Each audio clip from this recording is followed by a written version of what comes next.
자, 1904년에 지금부터 100년 전, 100년 전이면 2004, 한 120년 전에 이제 만들어낸 프란들이라는 천재가 만들어낸 이론이 경계청 이론입니다. 그 전체 유동을 통짜로 해석하는 대신에 이 어, 유속이 변하는 부분과 y 방향이 벽면의 수직한 방향이 돼서 속도가 변하는 부분과 변하지 않는 부분으로 층을 나누어서 그 층을 이제 경계층이라고 이야기하는 건데요. 층을 나누어서 해석하자고 주장한 게 바로 프란들입니다. 그게 경계층 이론입니다. 이 경계층 이론은 원래 이제 유체 유동을 지배하는 지배 방정식, 유체 유동에 있어서 힘과 운동과의 관계를 나타내는 나비스톡스 이퀘이션에서 이 크기에 대한 오더를 비교를 해서 어떤 값이 크고 어떤 값이 작은지를 비교를 해서 간략화된 방정식을 만들어요. 그 방정식을 뭐라고 그러냐면은 경계층 방정식이라고 이야기를 하게 됩니다. 그래서 이 처음에 이제 말씀드렸듯이 속도가 변하는 영역과 변하지 않는 부분으로 나눈다고 이야기를 했는데요. 그 영역이 뭐냐면은 바로 이 비점성 유동, 속도가 변하지 않는 이 비점성 유동하고의 그 경계에서의 접합, 즉 바운더리 컨디션을 어떻게 잡느냐 하는 문제가 생기게 됩니다. 그래서 이 경계청 이론에 따라서는 이 역압력 구배가 생겼을 때 유동이 방리될 거라는 걸 우리가 물리적으로 이해를 할 수가 있게 된다는 이야기입니다. 그래서 조금 이제 자세하게 실질적인 내용들에 대해서 이야기를 해볼게요. 이런 이 그림을 먼저 보시면 되겠는데요. 이런 플랫 플레이트에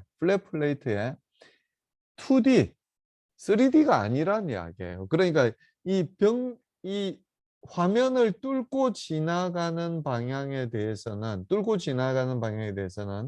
유동 변화가 없다는 이야기. 어느 방향으로만 유동 변화가 있냐면은 X 방향으로 유동 변화가 있고 Y 방향으로 유동 변화가 있지. 이 화면에 표현되어 있는 이 그림에서 Z 방향으로는 유동 변화가 없다는 이야기예요. 그래서 두 방향에 대해서만 유동 방향가 있기 때문에 2D라는 이야기를 하는 거고요. 스테디라는 건 무슨 이야기예요? 시간에 대해서 변하지 않는다는 이야기입니다. 시간에 대해서 변하지 않는 2차원 incompressible 비압축성 점성 유동에 대해서 이야기를 하려는 겁니다. 요 하나하나 단어가 다 의미를 갖고 있어요. 이 인비시드한 플로우가 아니라 벽면에서의 그 노슬립 컨디션이 이 전파해 나가면서 0에서부터 캐피탈 U까지의 속도 변화를 가진다는 걸 의미하는 게 바로 비스코스 플로우라는 걸 의미를 하게 되는 거예요. 그리고 이제 X 방향은 플레이트를 따라서 플레이트에 평행하게 진행되는 방향이 X 방향이고요. 벽면에서 이 고체 이 플레이트의 노멀한 방향이 뭐냐면은 Y 방향으로 이야기를 하고 있고요. 중력은 무시할 수 있다고 그랬고요. 그리고 이 보이안시 폴스는 여기서는 일단 다루지 않게 됩니다. 그러니까 이 그래비티를 무시한다고 그랬기 때문에 이 보이안시 폴스는 다루지 않게 됩니다. 자, 그러면 이 경계청 이론을 계속 전개하기 위해서는 몇 가지 전제 조건들이 있습니다. X 방향의 속도가 Y 방향의 속도보다 훨씬 더 커야 된다는 전제 조건이 있어요.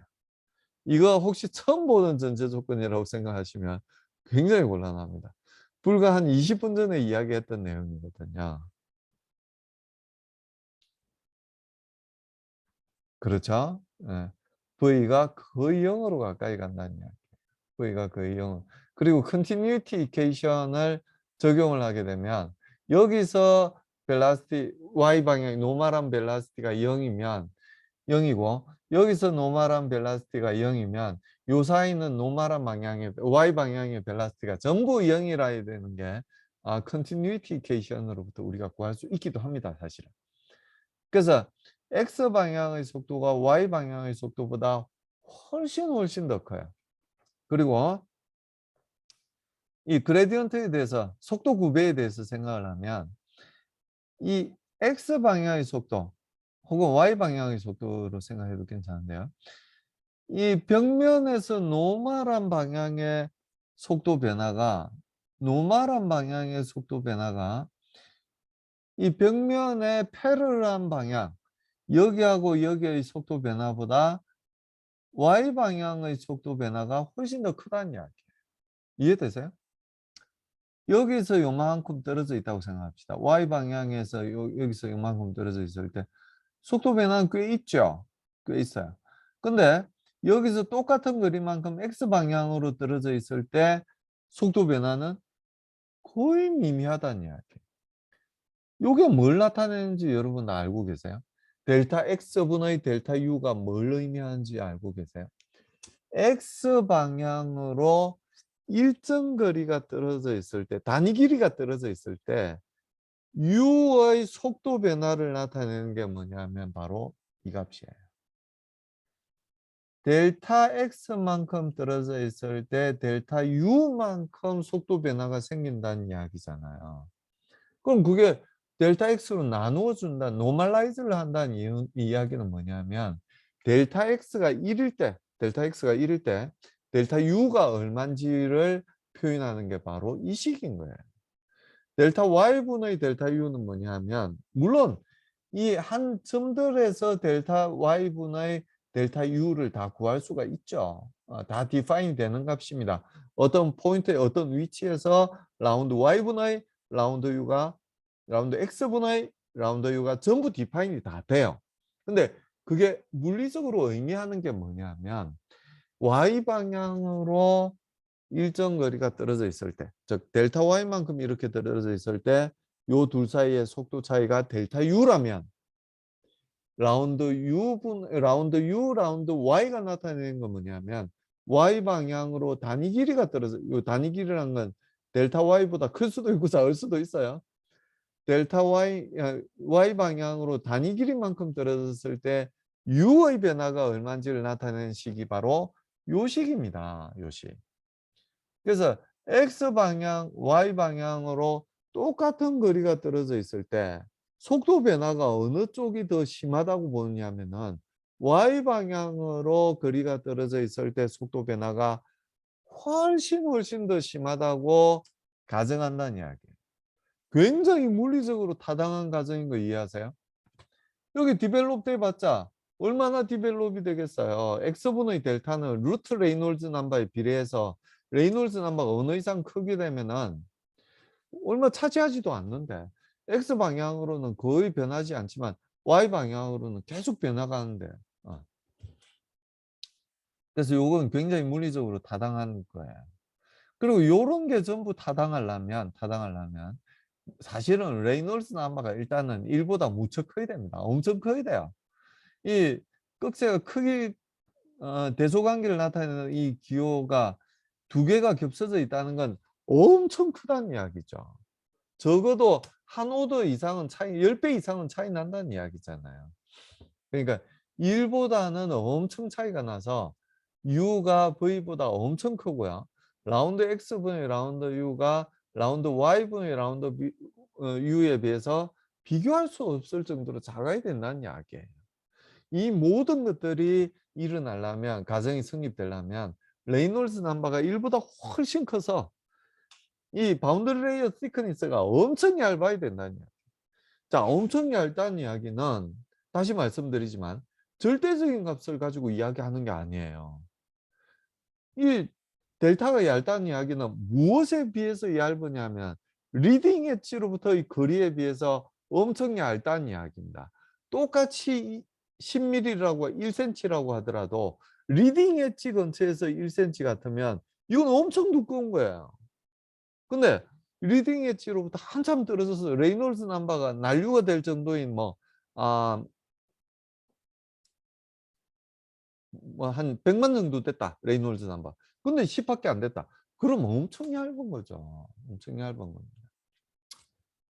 그래서 레이놀즈 넘버가 엄청 클 때만 우리 이야기하는 거다. 요 경계청 이론에서 이야기하는 건 이런 가정 조건들이 만족한 어시움이라고 그랬잖아요.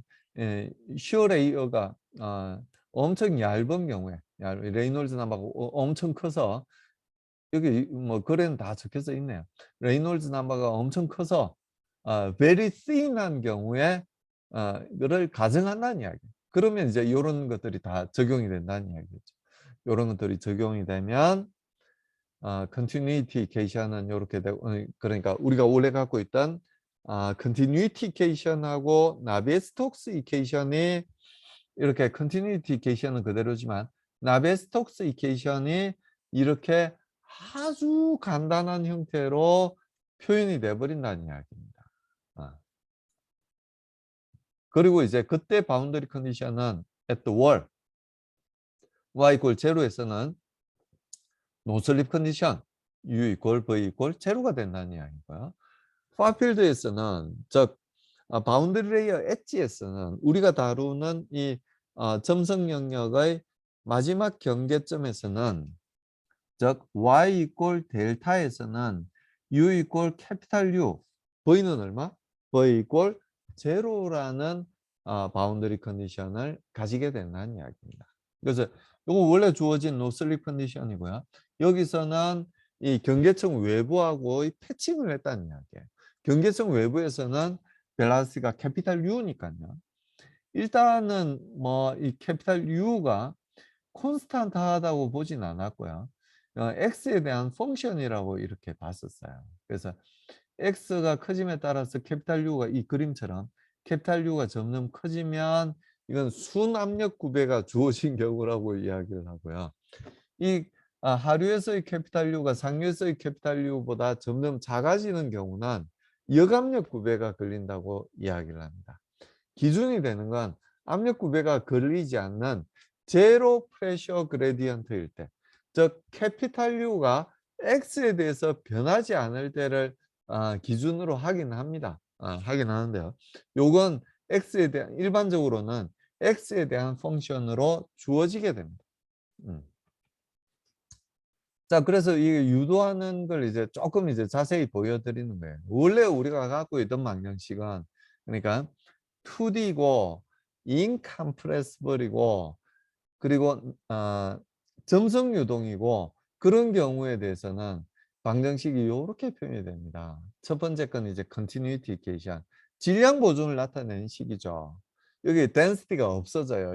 density가 일정한 incompressible이라고 이야기를 했기 때문에 양변의 density로 나누어 줄 수가 있어요. 그래서 density가 없는 continuity equation이 됩니다. 그리고 이 두 번째 방정식은, 두 번째, 세 번째 방정식은 X 방향의 운동량 보존을 나타내는 식. 이 운동량 보존식이 뭐라고 이야기했어요? 힘과 운동과의 관계를 나타내는 게 바로 이 운동량 방정식입니다. 오른쪽에 있는 게 뭐예요? 자, 왼쪽에 있는 게 사실은 더 쉽죠. 왼쪽에 있는 게 뭐예요? MA입니다. 단위 부피당 M 곱하기 A. 즉 운동량의 변화를 나타내는 게 좌변에 있는 식이에요. 우리 뭐 유체역학 시간에 다 이야기를 했으니까 여기서는 자세히 이야기하지는 않겠습니다. 우변에 있는 건 뭐예요? 좌변에 있는 게 단위 부피당 운동량의 변화율을 이야기한다고 그랬으니까 우변에는 뭐가 와야 되겠어요? 단위 부피당 주어진 힘이 와야 되는 거죠.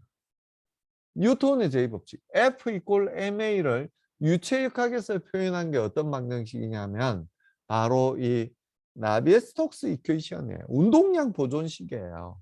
이게 F 이꼴 ma 뉴턴의 운동법칙을 뉴턴의 힘과 운동과의 관계를 나타낸 게 바로 유체역학에서는 운동량 보존식이라는 이야기입니다. 압력에 의한 힘을 나타낸 게 요거고요. 점성에 의한 힘을 나타내는 게 요거예요. 왜 점성에 의해서 나타나는 거에 비스카시티가 들어가는지 이해가 되세요? 꿀이 가득 담겨 있는 욕조에서 우리가 물 뭐라고 그래? 그 바구니. 물 바구니를 당길 때 한번 생각을 해보세요. 콘스탄트한 벨라스티로 콘스탄트한 벨라스티 그레디언트로 이제 당길 때를 생각을 해보세요. 힘이 들죠? 물이 있을 때 당기는 것보다. 요 점성력에 의해서 그래서 힘이 드는 거예요. 힘이 드는 겁니다. 그래서 점성력에 의한 힘은 뭐 자세한 건 우리 유체역학 시간에 다 이야기했으니까요. 이 압력에 의해서 받는 힘. 이 마이너스는 왜 붙었어요? 마이너스 붙은 이유가 있죠. 압력이 높은 쪽에서 압력이 낮은 쪽으로 힘을 주는 거지.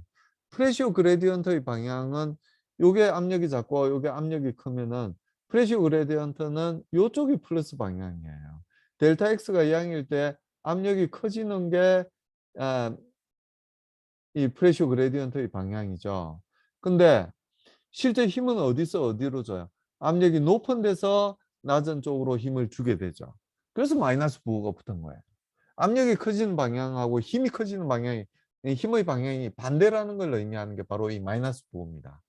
그래서 압력에 의해서 받는 힘, 점성에 의해서 받는 힘, 요 두 개의 힘이 영향을 미치는 거예요. 어디에? 유체에. 힘을 미치게 되면 유체는 이런 운동량의 변화를 보이게 되는 거예요. 질량의 변화는 없죠. 질량 보존의 법칙. 인컴프레시블인데 질량의 변화는 없어요. 단지 어, 속도의 변화가 이렇게 생기게 된다는 이야기죠. 자, 요게 이제 그러니까 X 방향의 운동량의 보존을 나타내는 운동량 보존식입니다. 요게 Y 방향의 운동량 보존식이에요. 요게 운동량 보존식입니다. 일단 처음에 우리가 어떤 가정을 했냐면은 요 다음에는 요 가정을 먼저 했어요. U는 V에 비해서 엄청 크다. V는 이 식이 무슨 뜻이냐면 얘는 고려하지 않겠다는 이야기예요. 얘들은 이 작은 애들은 고려하지 않겠다는 이야기. 우리는 과학자가 아니라 공학자라는 이야기. 요 식에서 보면 이 V가 들어있는 얘들 전부 다 작은 값들이라는 이야기. 전부 작은 값들이라는 이야기. 얘들이 전부 작은 값들인 이 방정식의 주인은 V예요.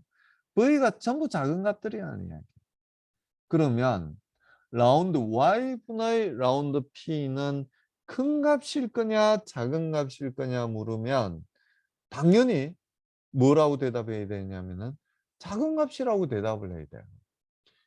1 정도 크기를 갖고 있는 1이든 2든 뭐 마이너스 1이든 마이너스 2든 이 정도 1 정도 크기를 갖고 있는 애들이 4명이 요렇게 방정식에 들어 있어요.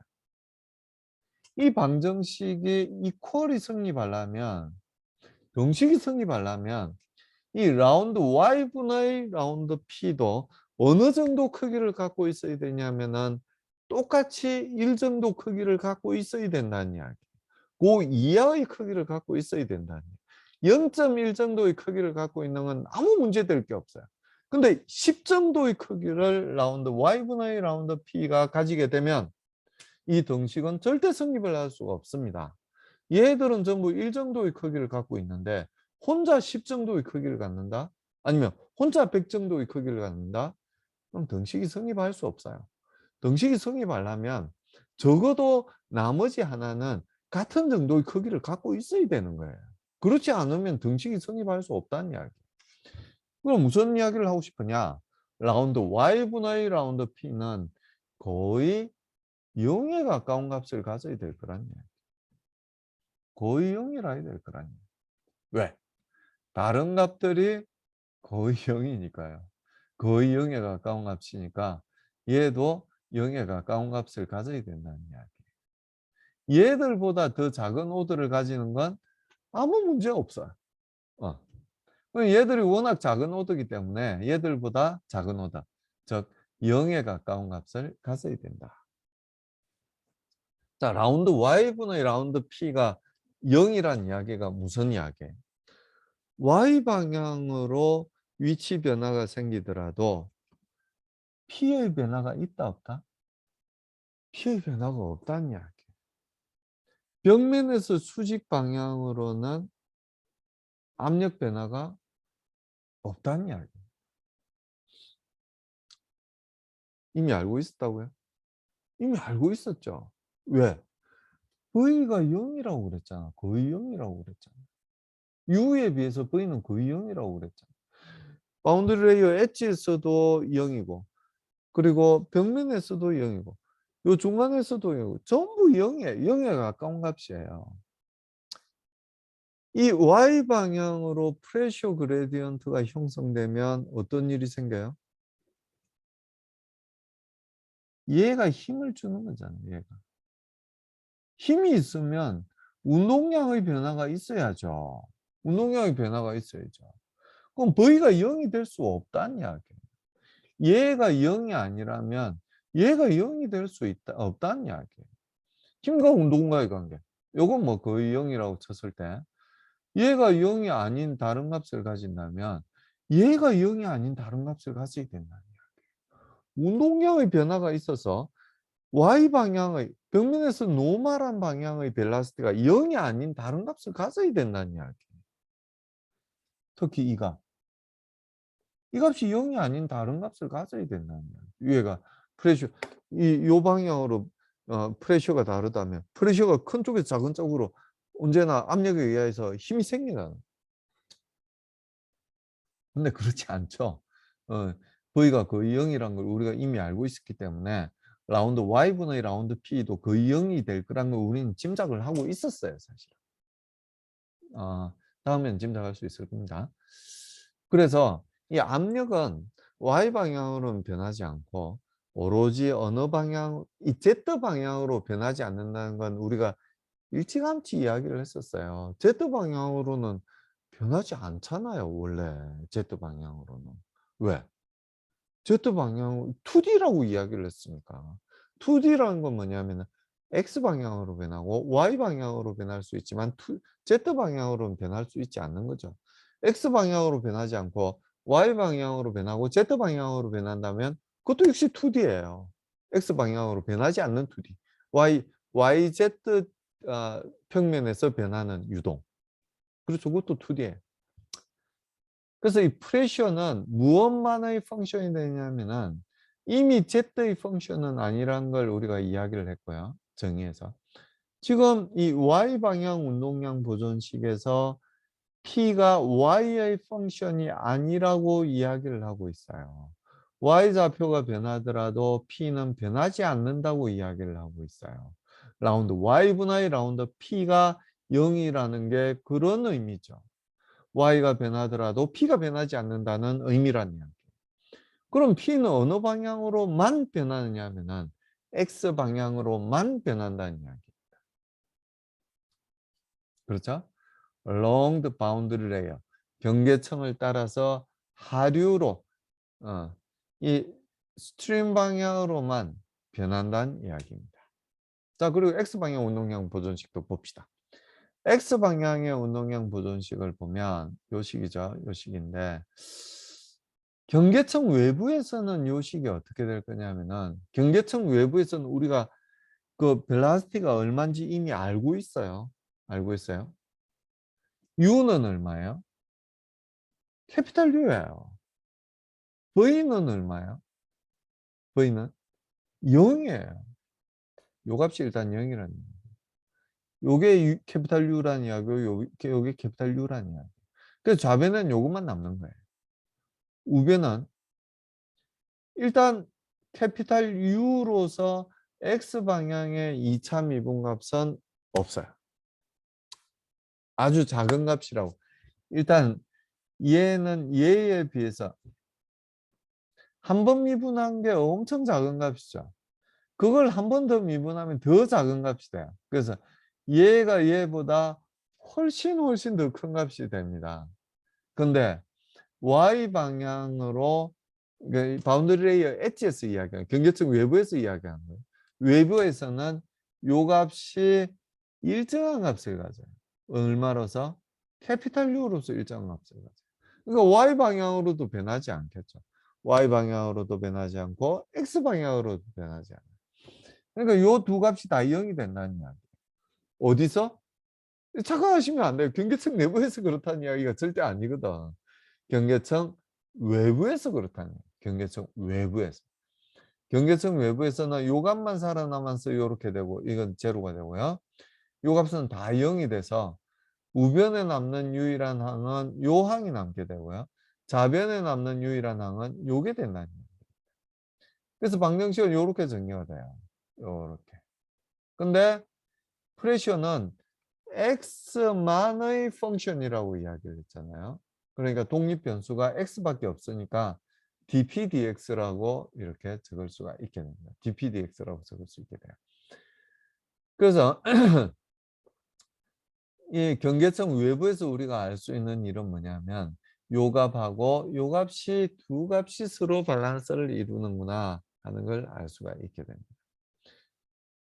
그리고 이 경계청 내부에 우리가 궁금한 건 사실은 경계청 내부잖아요. 경계청 내부에서 요 다음은 경계청 내부에서 이야기를 하는 건데요. 경계청 내부에서 요 값이 요 값보다 엄청 작다는 건 이미 이야기를 했고요. 요 값은 요 값보다 엄청 작아요. 그래서 요건 없애버리는 거예요. 아예 없애버리는 거예요. 없애버리고 이 비스카시티 곱하기 라운드 y분의 라운드 u가 뭐냐면은 시어 스트레스 타우예요. 그래서 타우를 y에 대해서 한번 미분한 값으로 이렇게 표현을 했고요. 이 라운드 x분의 라운드 p 대신에는 요 값, 파필드에서의 벨라스티 그레디언트 값으로 이렇게 이제 표현을 하게 됩니다. 그런 다음에 양변에 로를 나누어 주게 되면 요 첫 번째 식이 마지막 식처럼 이렇게 변화가 되게 됩니다. 그래서 정리하면 이 프란들의 경계청 방정식은 이렇게 정리를 할 수가 있어요. continuity equation이 있고요. 그리고 경계청 내부에서는 경계청 외부에서는 이미 이렇게 된다는 거 이야기했어요. 경계청 내부에서는 좌변은 이렇게 되고요. 우변은 이렇게 된다고 이야기할 수가 있습니다. 이때 이 타우는 뭐냐면 이렇게 표현을 할 수 있어요. 그러니까 마이너스 로 곱하기 u 다시 v 다시 이걸 빼고 이야기를 해도 되는데요. 이 난류 경계층에서는 얘가 난류에서는 얘가 마치 스트레스인 것처럼 행동을 해요. 얘는 절대 사실은 스트레스가 아닙니다. 힘과 운동과의 관계를 생각했을 때 힘이 아니에요. 힘이 아니라 운동의 관계를 나타내요.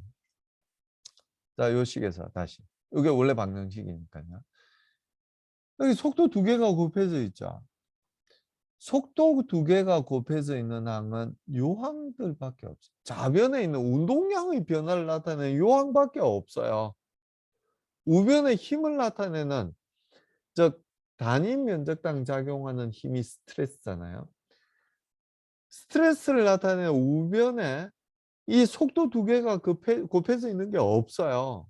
근데 마치 이 요항 로 곱하기 UV의 코릴레이션 요 값은 스트레스인 것처럼 마치 힘인 것처럼 우변에 이렇게 나타나게 됩니다.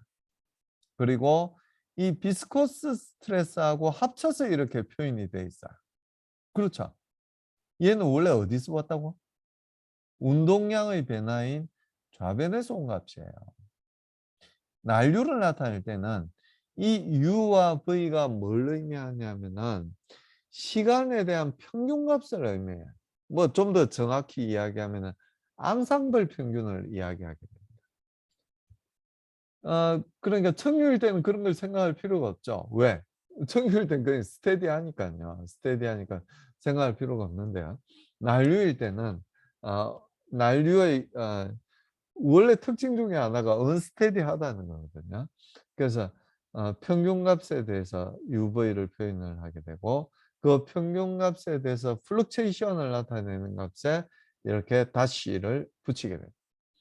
그래서 이 플럭체이션 둘 사이에 코릴레이션 요 코릴레이션이 나타내는 게 뭐냐면 원래는 우변에 있었겠죠. 나타내는 게 뭐냐면 바로 난류 응력이라고 표현하는 값입니다. 원래 응력은 아니지만 원래 힘은 아니지만 이 UV 시간 평균한 혹은 아니 앙상블 평균한 이 속도에 대해서는 마치 응력인 것처럼 작용을 해요. 응용인 것처럼 작용을 합니다. 이 U-V-는 제가 코릴레이션이라고 이야기를 했잖아요. 이 플럭체이션에 대해서는 서로 분명한 상관관계가 있습니다. 이게 상관관계가 있느냐 없느냐가 어 중요한데요. 이 난류의 특징 중에 하나가 뭐냐면 랜덤하다는, 케이오틱하다는 그런 특성을 갖고 있거든요. 근데 이 플럭체이션 되는 값들이 완전히 랜덤 넘버라면 이 랜덤 넘버를 두 개를 곱해서 평균을 하면 물론 이 U 프라임의 평균값은 0이에요. 그렇죠. 이 평균값에 대해서 이 U나 V가 평균값이고 그 평균값에 대해서 플럭체이션 하는 값이 U 프라임, V 프라임이라고 이야기를 했으니까요. 요 두 값의 평균값은 0이에요. U 프라임에 대한 평균값 0이고 V 프라임에 대한 평균값 0이에요. 이 둘 다 0입니다. 평균값은. 근데 U 프라임, V 프라임을 곱해서 평균을 내면은 만약에 U 프라임, V 프라임이 랜덤 넘버라면 요 두 개를 곱해서 평균을 내면, 이거 평균 낸다는 의미거든요. 평균을 내면 0이 된다는 거 이해하시겠어요? 0이 됩니다. 랜덤 넘버, 평균이 제로인 랜덤 넘버 두 개를 곱해서 더하면 이 샘플 수가 많으면 반드시 0으로 가게 돼 있어요. 둘 다 랜덤 넘버랍니다. 근데 U 프라임하고 V 프라임 사이에 릴레이션이 있다면, 즉 상관관계가 있다면, 랜덤하긴 하지만 상관관계가 있다면 둘 사이에 플럭체이션 값을 곱해서 평균을 내면 0이 되지 않아요. 그럼 이건 둘 사이, 이게 거꾸로 이야기해서 이 둘 사이, 이 플럭체이션 값 둘 사이 두 값을 곱해서 평균을 내서 0이 되지 않는다면 거꾸로 무슨 이야기를 할 수가 있는 거예요? 둘 사이에 상관이 있다는 이야기. 예를 들어서 U 프라임이 양수가 될 때 V 프라임이 양수가 될 가능성이 높다고 생각을 합시다. 뭐 항상 그런 건 아니지만 랜덤 플럭체이션 값이니까요. U 프라임이 음수가 될 때는 반대로 V 프라임은 양수가 될 가능성보다는 음수가 될 가능성이 높다고 생각을 합시다. 그러면 가능성이 높은 거예요. 항상 그런 건 아니에요. 그러니까 U 프라임이 양수일 때도 V 프라임이 음수가 될 수도 있어요. 그리고 V 프라임이 양수가 될 수도 있고. 근데 어느 쪽의 가능성이 높다고 제가 금방 말씀드리냐면은 V 프라임이 양수가 될 가능성이 더 높다고 말씀드린 거예요. 그런 경우에는 U 프라임, V 프라임의 평균값이 양수가 될 가능성이 높다는 이야기를 드리는 겁니다. 근데 반대로 U 프라임의 값이 양수일 때 V 프라임이 음수가 될 가능성이 더 높다고 생각을 합시다. U 프라임이 음수일 때는 V 프라임이 양수가 될 가능성이 높다고 생각을 합시다.